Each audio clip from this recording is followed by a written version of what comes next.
শুরুটাতে যখন এমন ছিল যে প্রচণ্ড পরিমাণে যখন চুল পড়া স্টার্ট করলো, আমি মানে হতাশ হয়ে পড়ছিলাম। পরে আমার এক ছোটো বোন আমাকে বললো যে আপু তুমি এটা মানে এটা দিতে পারো, যে মেহেদি আর হচ্ছে মেথি আর দিতে পারো।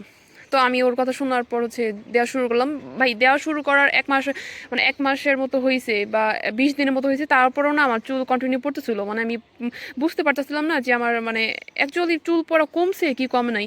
এরপর আস্তে আস্তে আস্তে আস্তে দেখলাম যে হ্যাঁ আসলে ইটস ওয়ার্ক। আর আমার যে মেন চুল পড়া যে রিজনটা ছিল ওইটা ছিল হচ্ছে ইসের জন্য, মানে আমি রাত জাগতাম।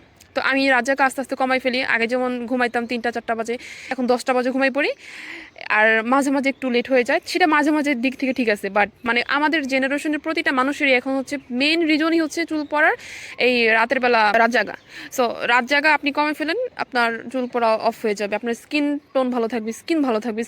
ভাই কি বলবো, এখন মানে রাত জাগা অফ করছি, এখন আয়নার দিকে তাকাইলে মনে হয় যে স্বর্গ থেকে কোন অপসরা চলে আসলো, মানে এত সুন্দর লাগে। আর যেদিন রাত জাগে ওই দিন মনে করেন যে ভাই মানে আয়নার দিকে তাকালে মানে মনে হচ্ছে কোন একটা কাওয়া, এক কাওয়া আর এক কাওয়ার দিকে তাকায় আছে। যেটা আমি বলা ধরছিলাম সেটা হচ্ছে যে আপনারা যাদের চুল পড়া প্রবলেম আছে তারা দিতে পারেন। আমার আসলে এগুলো সব দিয়ে শেষ করে ফেলছি, তো আমি ভাবলাম যে যেহেতু আমার এটা মানে কাজ করে, তো আমি কেন আপনাদের দেখাবো না।